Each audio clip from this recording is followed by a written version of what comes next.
So the pre-mRNA splicing is controlled not only by the specialized machinery, the spliceosome, but also by multiple other factors like chromatin, RNA binding proteins, methylation, and so on. So the modulation or the alterations of all these factors, they lead to alternative splicing. This can be regulated, but it can also be happening in disease. So in particular, this is something that in our lab and many other people before also observed in cancer. It's quite frequent that multiple mutations, expression changes, and chromatin changes lead to splicing alterations in cancer. So the relevance of this splicing alteration has also been established in different ways.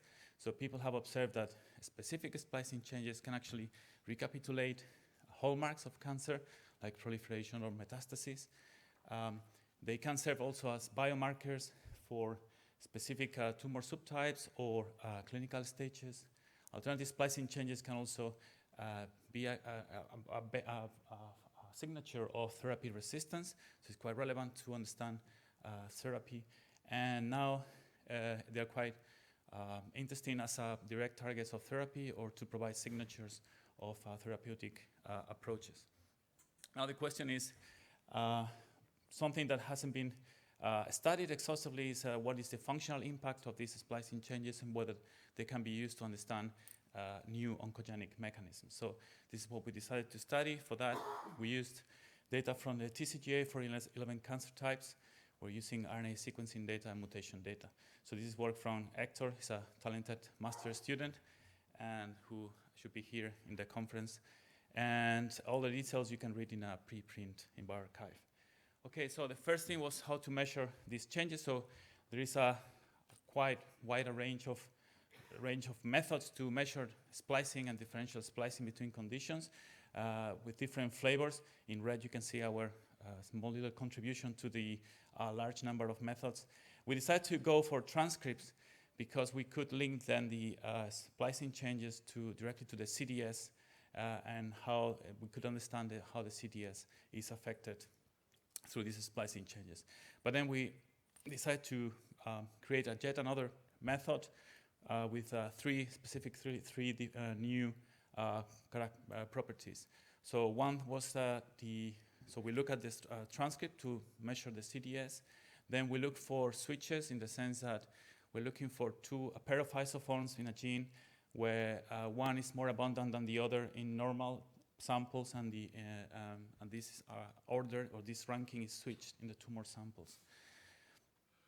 And then a novelty of the method was that we wanted to measure this per patient. So the idea is that the difference in relative abundance that you measure in a tumor sample in one specific patient, we compare it to the variability between the normal samples as controls.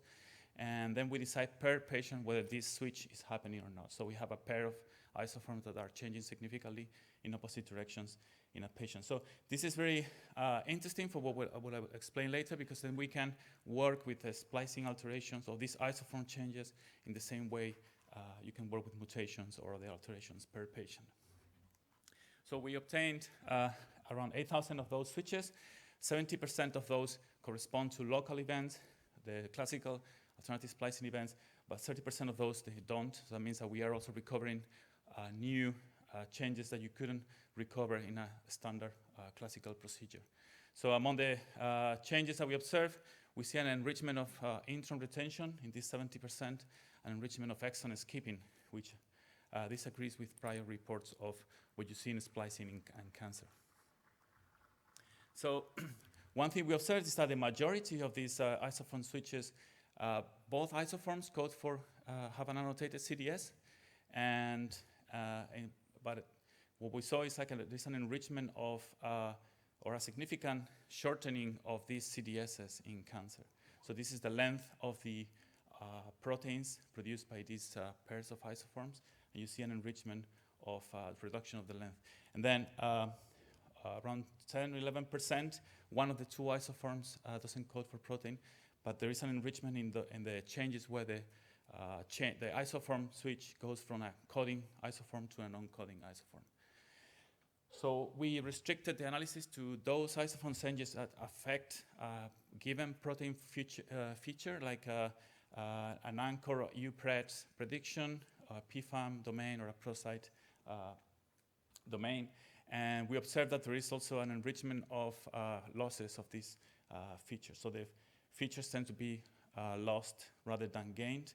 And this was also controlled using randomized switches sampled from the same number of genes. So we didn't observe this enrichment of losses in the random set.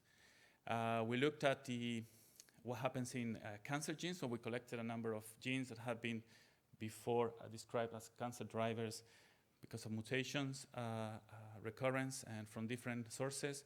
We saw that there is an enrichment of these functional switches that affect protein features in drivers. And this is the top 50 cases where we see RAC1, which was is a switch that was already described before. So important thing to mention here is that our switches, we control for differential expression. So there is no differential expression of the gene having the switch between tumor and normal, because otherwise we wouldn't be able to distinguish between the effect from the isoform switch from the effect from the differential expression. So if you don't account for that, you probably get many more changes here. Okay, so this made us question whether there was any kind of equivalence between the cancer drivers and isoform switches in any way. So we looked at mutations, and we looked at the domains families that are enriched in somatic mutations in tumors. So we found 76 of such domain families. We found the usual suspects. These families are also enriched in cancer drivers, as you would expect. And 18 of those domain families are also enriched in switches.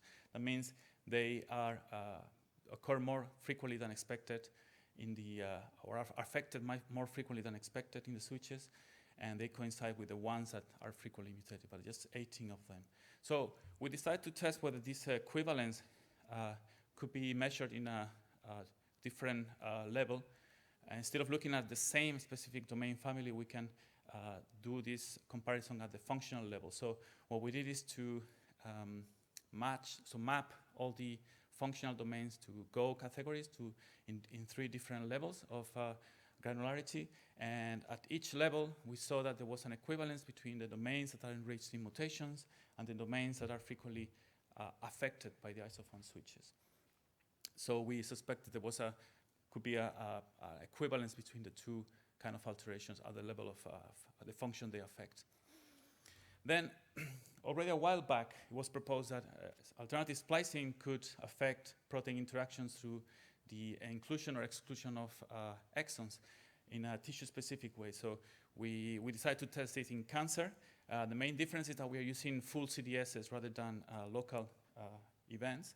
So we would be able to also measure the complete changes of domains going on in the CDS, not just the local changes. So we did that in collaboration with Adam Gossick's lab in San Diego. So we built a consensus network of protein-protein interactions. And in this network, as you can see here, these are the interactions that we chose so that we could enrich for the scores in the cases of some of the databases that have lots of alteration, protein-protein interactions. And so these protein-protein interactions, because they are easily mapped at the gene level, so we had to go at the isoform level, so we map them to domain-domain interactions, and those domains, we match them with the domain annotations that we had in the isoforms. And with that, we account now for expression in the sample, so we know which isoforms are expressed in which sample. We know which isoforms is expressed in normal, so that we can see whether the domain that is mapped to an interaction is actually lost in the tumor or not, or the other way around, whether a domain that is not in the normal isoform is gained in the tumor. So with that, we found 2 main results. So one is that the interactions that are frequently lost in tumors are enriched in tumor drivers. So you can see here in red on the right for each cancer type, they are more frequent in the cancer drivers. And interactors of cancer drivers, so what we call D1, are also enriched in these lost interactions that are frequently lost. And this is despite the fact that the number of protein-protein interactions per domain mapped to these genes is similar between mutational drivers and other genes. So to further understand what is happening, so this is, of course, this is happening not in the same patients or in different patients. So what we did is to flatten all the interactions that are lost or gained in all the patients to build a network just with the interactions that are affected. And then we created network communities using a method from this paper.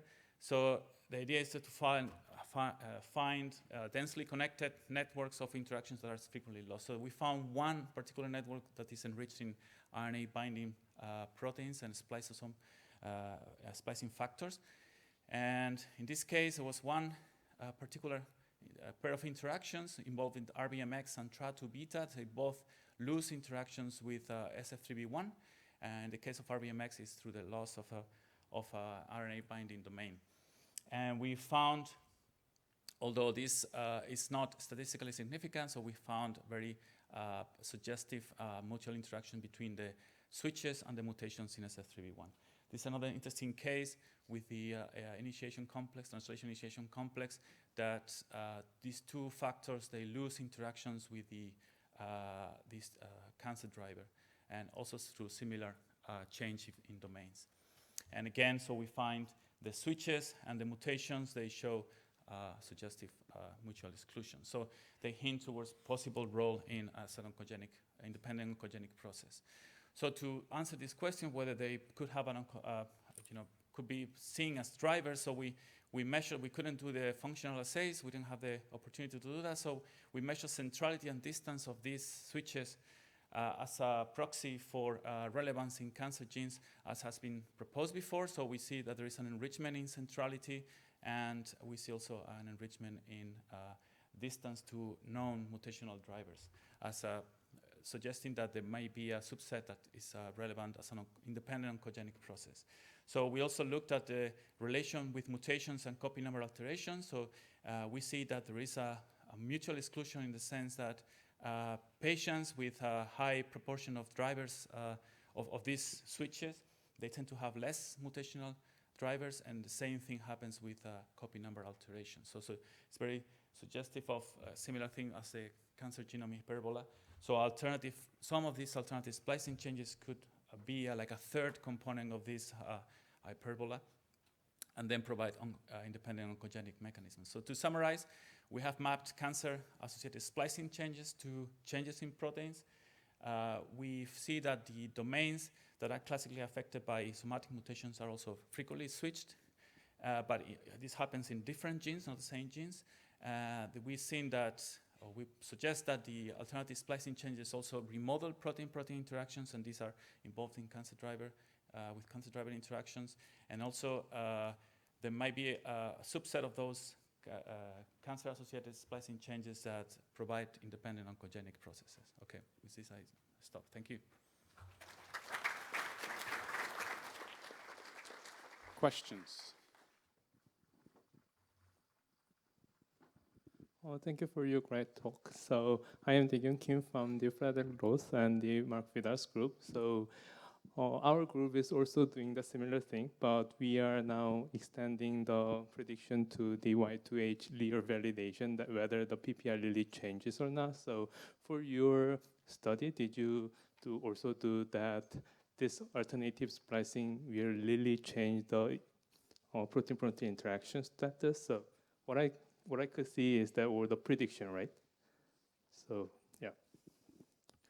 Yes, these are predictions based on the RNA-seq, and then based on the annotated CDS from these transcript isoforms.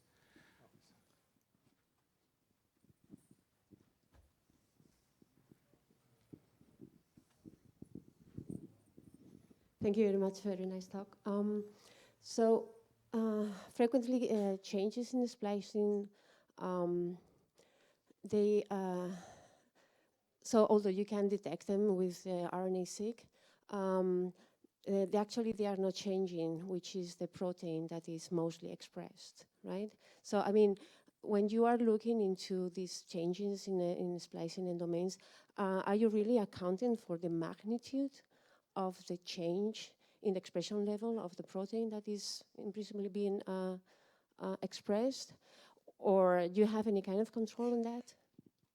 So that's something we are trying to figure out now, like what is the impact on the protein.